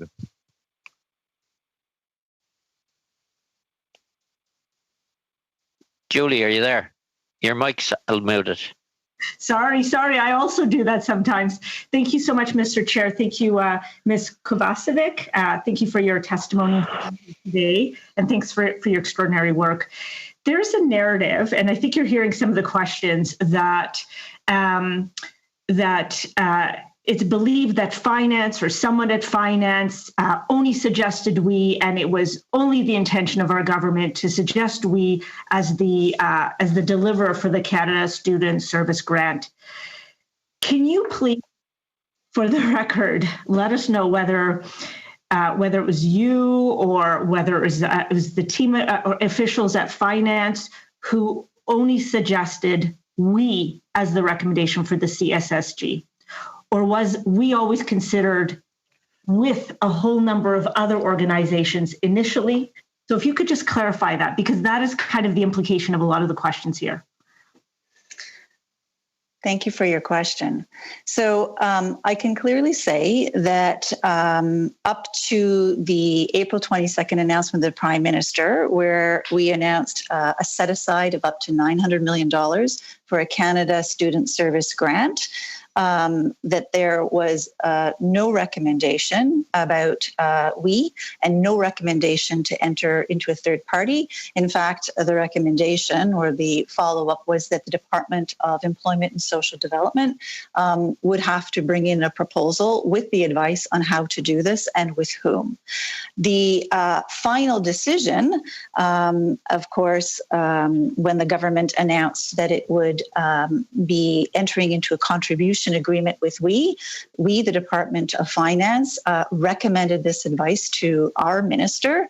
And in our note, we note that the We Charity organization, we have been told, is in fact the only organization that could stand up the proposal as is described with the sort of the magnitude and the ambition and the volume of the service placements desired, and most importantly, in the time required.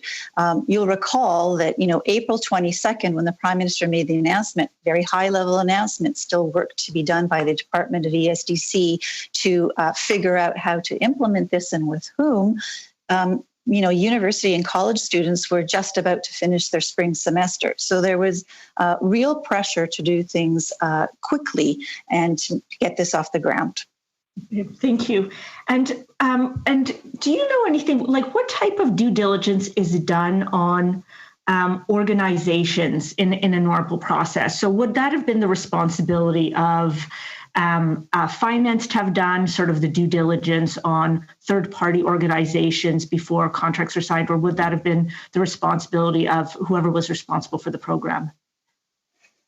Thank you for the question. Well, there's many kinds of due diligence, and it's not for me to speculate on how well due diligence was executed. What I can say is that the lead on the negotiation of the contribution agreement is not the Department of Finance. It, in fact, is the Department of ESDC. So choosing the organization and anything, the accountability is up to the Department of ESDC. Now, the Department of Finance, of course, approved the $900 million set aside. So we are looking at the fiscal framework and making sure that whatever ESDC recommends and puts forward actually abides by and is in keeping with the broad parameters of what we put in the funding decision, to spend up to $900 million.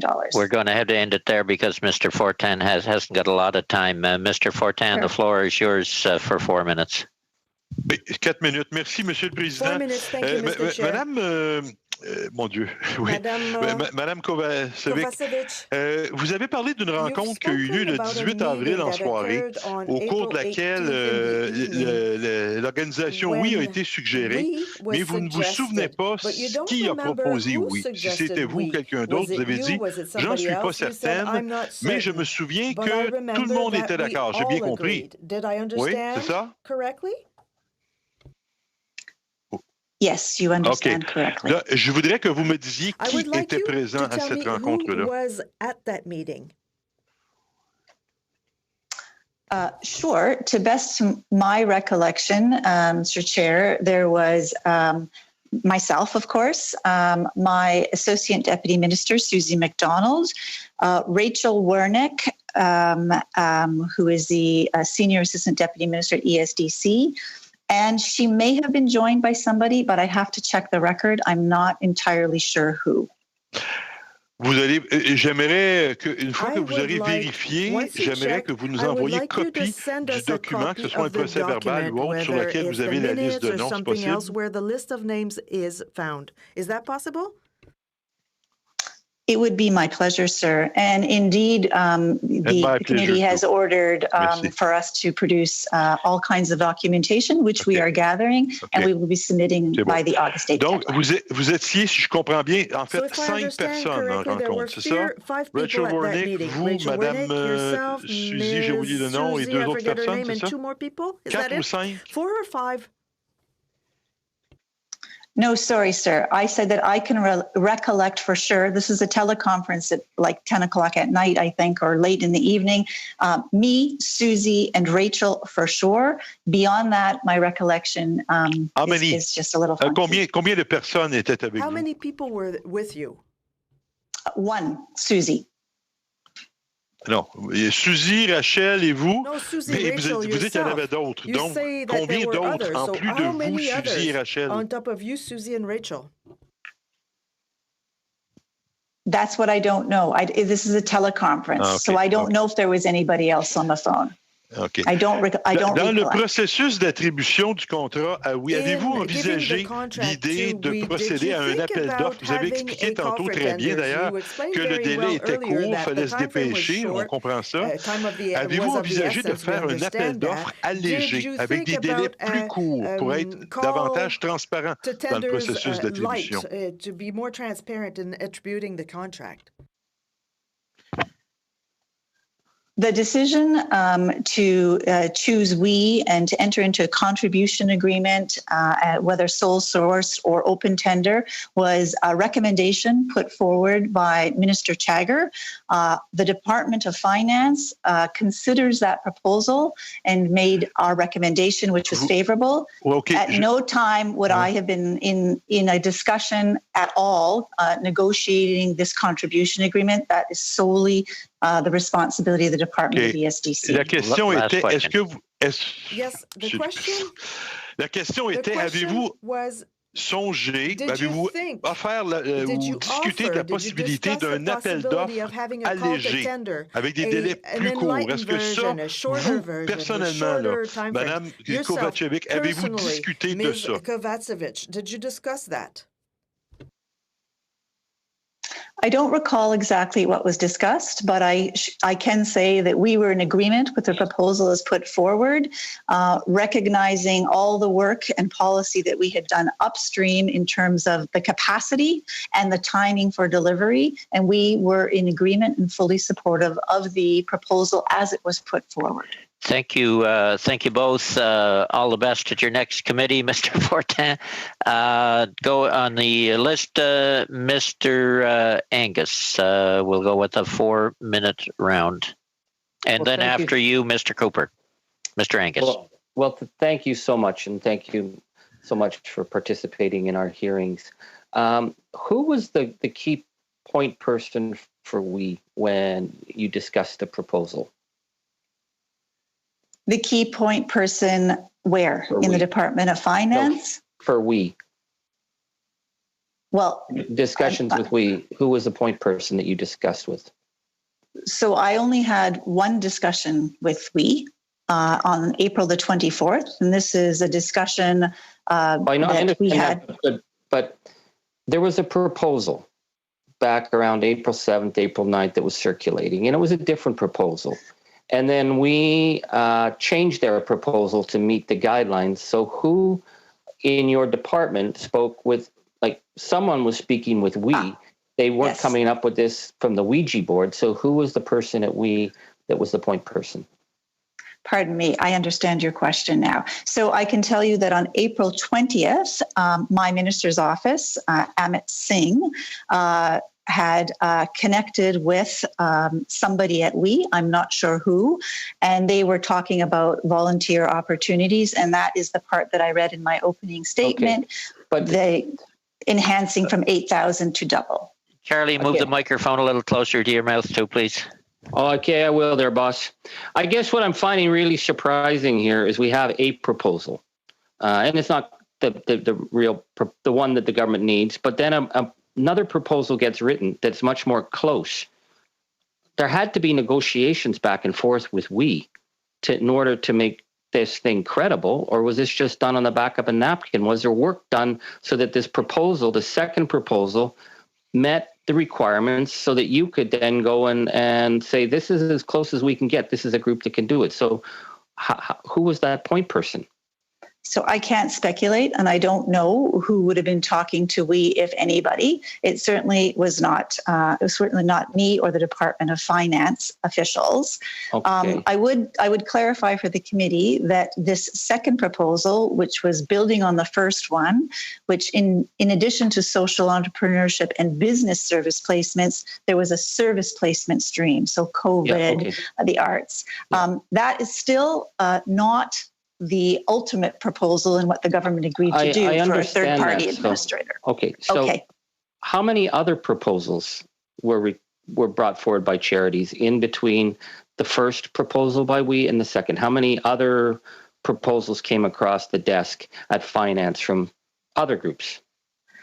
So the proposals that came to me, none of these actually came to me. I am aware that there was a proposal from U15 with respect to universities. You'll recall this is an entire student package, not just the student grant. No, but for this specific plan, it seems odd that there's an original proposal. It's not the same thing at all, but then it begins a series of discussions, and then a second proposal comes forward, and that's very close, and then we becomes the only group.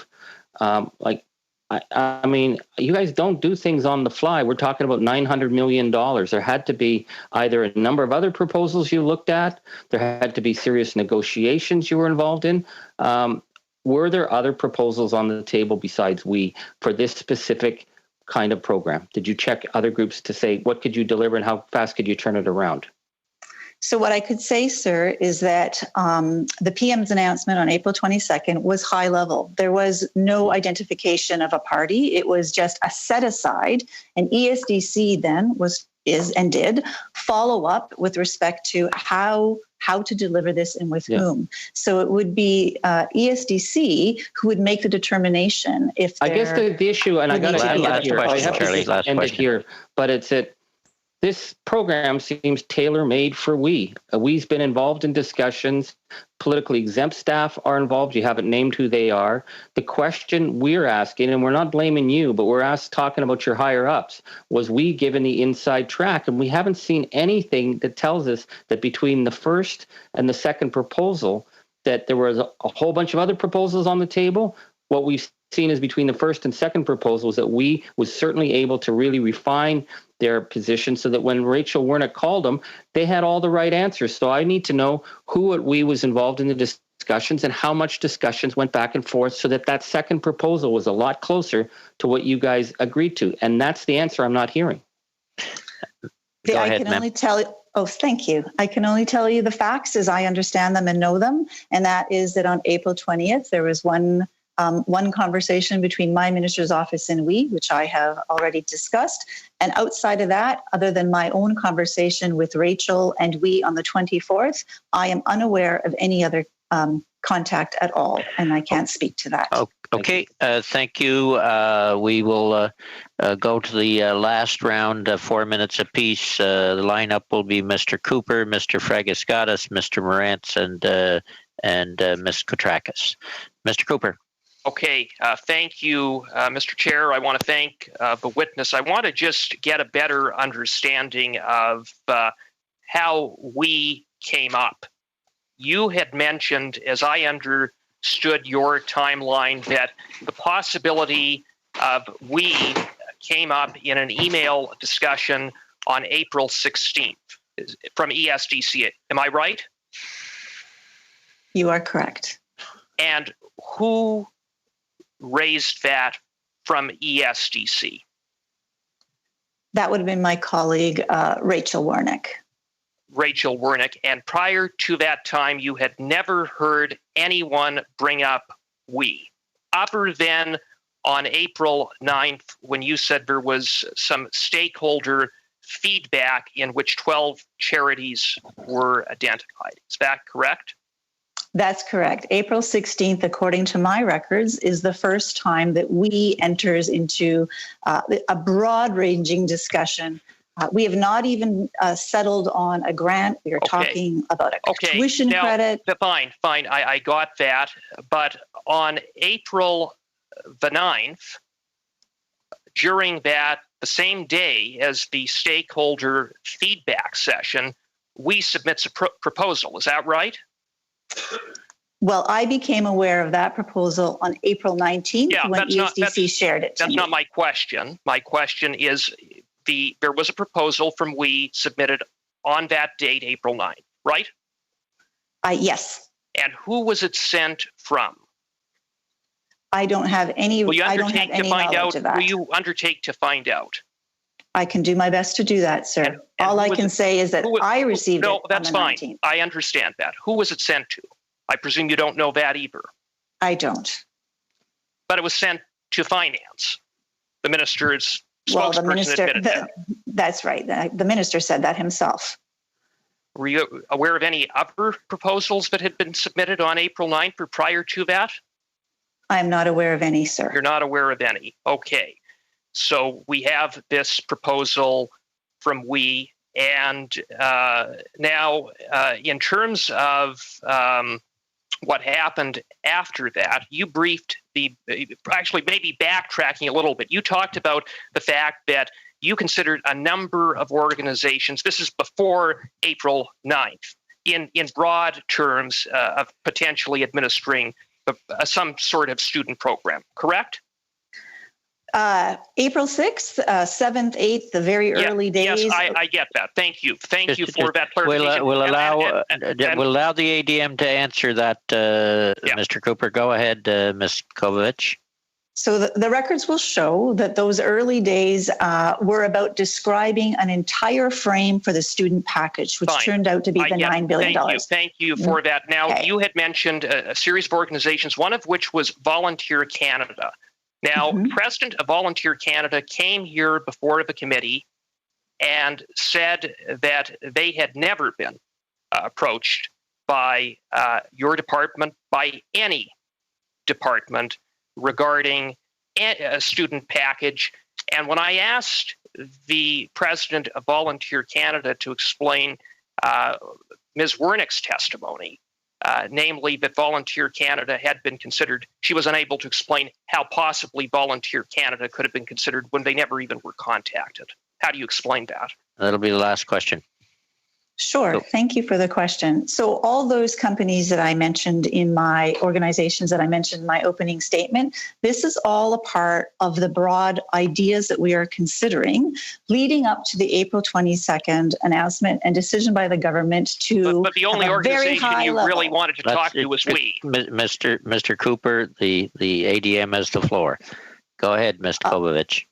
Thank you. Leading up to the April 22nd announcement, in fact, the Department of Finance had not contacted any of those organizations, including we. The officials had not contacted any. They never did call Volunteer Canada. I'm sorry. You're out of time, Mr. Cooper. Okay, we'll go to Mr. Fragaskatas. I'm not sure whether it's going to be Mr. Morantz or Mr. Cumming. They'll have to let me know when we get there, and we'll conclude with Ms. Koutrakis. Peter. Thank you, Mr. Chair. Thank you for being here, Ms. Kovacevic, and for your outstanding work in this entire experience. You and so many other public servants have really gone to bat for the entire country. I'm sure spending a lot of time away from loved ones, from family members specifically, and others as well. So thank you for your contributions. My question relates to contribution agreements that go ahead. We've heard at the committee before that we had quite an extensive network connected to 7,000 schools, connected to 2.4 million students. One of the reasons that they were chosen was because of that extensive reach that they had. We've worked as a government as well with the United Way, with Food Banks Canada, always on the premise, it seems, that the network and reach of a particular entity qualifies it to be to take the lead in a contribution agreement. Is that in fact the case in your experience? Are you in a position to speak to that? Is that one of the key criteria, the ability of an organization to reach many different entities and help the government deliver vital programming and services? That's a pretty broad question. Thank you for it. I'm not sure I can generalize. I think in some cases that may be the case. But what I can say with respect to the decision by the government to enter into a contribution agreement with we, in fact, the capacity to reach students wherever they were in Canada was certainly, foremost in our mind. Being able to ramp up quickly, being able to support not just students. Volunteer matching isn't, a hot dog stand outside a hockey arena. That needs to be structured, and you need to be supportive. But also the not-for-profit and charity sector, who would be offering volunteer placements, who they themselves were in the middle of a pandemic, facing financial issues, many of them, and more importantly, what a typical volunteer experience was given the social distancing scenario in the middle of the pandemic, made the whole thing very precarious. And so there were not a lot of organizations, quite frankly, in our estimation, that could cough up all these criteria and all these skills in the short order and the enormously aggressive timeline in which we were working. Was there an organization that was comparable, or did we have the sort of reach that just set it aside as the organization? I mean, as I said before, the numbers we've heard are almost 2.5 million students, 7,000 schools. Was there another organization that rivaled that at all, or did we really have that ability unique unto itself? To my knowledge, I don't think I can answer that because I'm not an expert in social policy necessarily. I'm in the Department of Finance, but from what we understood from our colleagues at ESDC, they were the best placed given everything that was to be expected and the ambition of the government. Last question, Peter. Sure. I've asked this question before, but I think it's worth raising one more time. When the consideration was being taken as to who could best deliver the Canada Student Service Grant, some have posed that the Canada Service Corps should have been chosen. Why not the Canada Service Corps, Ms. Kovacevic? What was it about them that prevented that from going ahead? That option from going ahead? Yes, thank you for that question. In fact, the records will show that the Canada Service Corps was in fact the place where ESDC started, and they actually submitted a proposal to us to ramp up its capacity to offer microgrants. And in fact, there was one initial proposal where they ramped up to 7,000, and there will be a record of me saying that's too modest. And then they came back with a second proposal of 15,000. I know that ESDC also looked at the administrator, taking it global to see if it had, two-factor authentication, if it had, sophisticated ways to volunteer match, and whether in partnership with ESDC, that this is something we could leverage. In the end, the capacity obviously was funded for Canada Service Corps, but that was sort of the maximum, and the ambition and the need was still greater than what the Canada Service Corps, in our estimation, and in ESDC's estimation, could deliver. Okay, thank you. Thank you both. Are we going to you, Mr. Cumming? Who are we going to from the Conservative camp? Mr. Cumming or Mr. Morantz? Oh, you're going to me. Okay. Thank you. Okay, good. Thank you, good, Mr. James. Chair. When you start to get into your more detailed discussions about it sounds like it was on around the 20th, 22nd. And you said that you're looking at capacity. So who was looking at the capacity of this organization, their financial capacity, their ability to deliver, more than just statements from them about their reach? Reach is, it could be Facebook likes, it could be their social media exposure, but that doesn't necessarily deal with capacity. So who was looking at their actual physical capacity? Because it sounds like they had to hire a raft of people before the contract or the contribution agreement was even signed, and they've had to since lay them off. So was that your department or was that ESDC? So that is not my department. You'll recall that leading up to the Prime Minister's announcement, there was no decision on a third-party administrator, and so any discussion that happened with was potential. It's, can you do social mobilization? Can you do a public awareness campaign? Can you be a partner in volunteer matching? As the announcement was made, the high-level announcement for up to $900 million on the 22nd, effectively the baton gets tossed from Finance Department to ESDC, and it is now ESDC who is responsible to develop a proposal for consideration of Cabinet on how to meet the criteria for a Canada Student Services grant. So the further questions, as you have asked, would be carried out on the second end, the latter end, as opposed to the front end when it was more policy elucidation, deliberation. And what we were really trying to do is make sure that there were credible organizations, not just anything, so that when the Prime Minister announced the Canada Student Service Grant, we could, with some assurance, say there are options that we can deliver on. Whatever those options may be, ESDC will have to elucidate and determine and recommend. There will be options so that we can deliver these grants to students who needed them within weeks. The ambition of the government was initially for a May launch. Understand all that, but to me, it strikes me, it's finance. You're sending out a program that is $900 million. Surely someone in your department, if you're going to sign a contribution agreement, even if it's ESDC, who takes responsibility to making sure that the organization that you're going to sign a contribution agreement has the financial wherewithal, the proper governance, everything that you would expect to taking public sector dollars to execute the program? There must be somebody, whether it's ESDC, but surely finance must have a role in that. Go ahead, ma'am.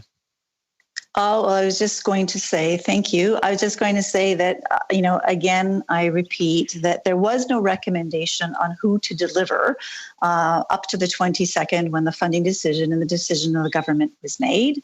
And so after that, it really is the Department of ESDC to negotiate the contribution agreement and all the trappings that come with it in terms of being satisfied that everything is in order. Last question, James. If this was within your department, so let's say you were the approving department, the process that you go through in the administration, would you delve into capacity, financial capacity, governance? Like what level of due diligence would you do within your department if you were charged with it?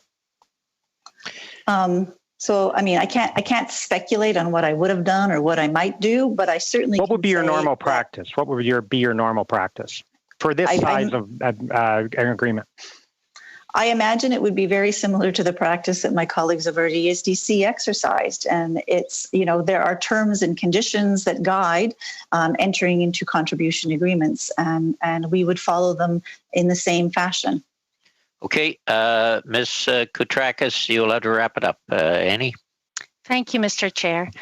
Thank you for your testimony, Ms. Kovacevic. I hope I pronounced your name correctly, and for appearing before the Finance Committee today and for your testimony. And I also want to echo and add my voice to thank you for the great work that you and your department have done.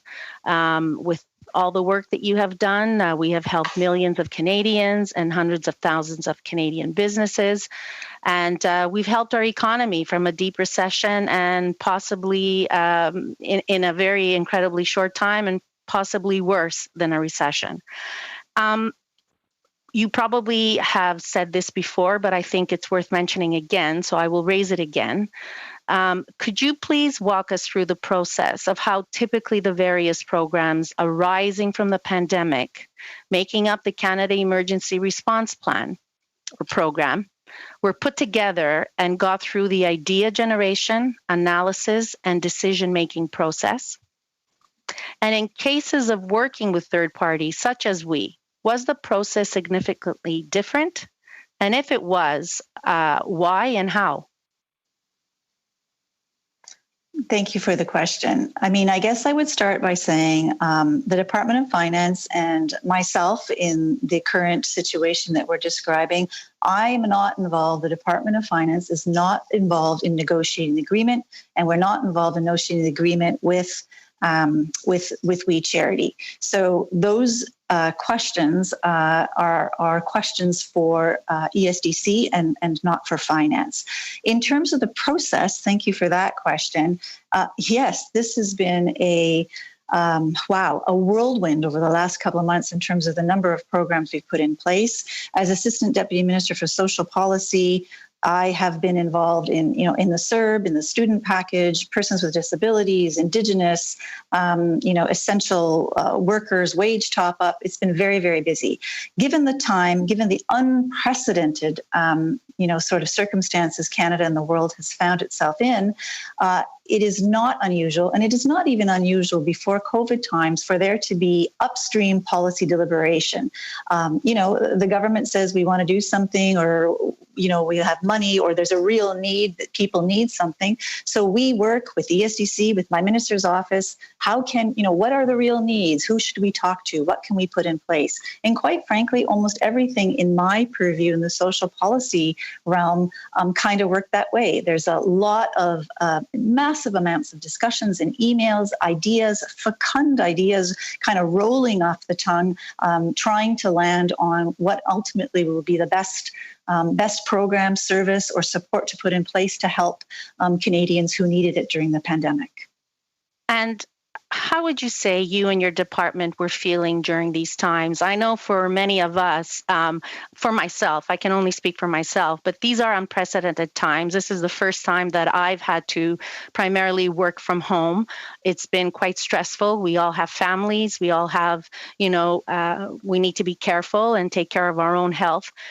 what would you say was the environment? How was the morale of your department and other departments that were working on this to make sure that we deliver the programs that Canadians look to us for, and especially the youth? Thank you for that question. I guess I can't speculate on how other people in other departments were feeling, but we are the public service. We stand here to execute the will of the government and to help Canadians who needed help. We do it proudly. We do it fairly. We provide our advice independently. But right now, I would tell you I'm tired. Okay, we will have to end it at that. Thank you, Ms. Kotrakis. We're starting to run up against giving parliamentary staff time to clean up the room before the next panel starts.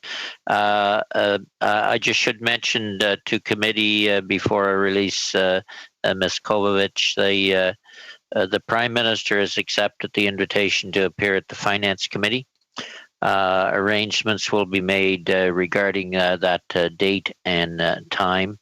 I think we'd asked him for the 28th, but I'm sure we'd all be in agreement that giving his schedule that the clerk will have to negotiate a time and place. We still will be meeting on the 28th. There is already witnesses scheduled for that day. So that's for the committee invitation.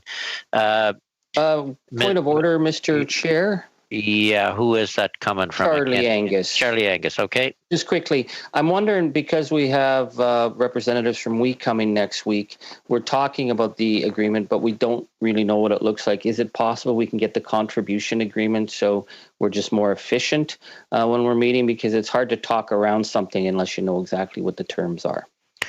Well, we can certainly make a request to the clerk of the Privy Council. He was at the meeting the other day, and I think he said he would provide that to us.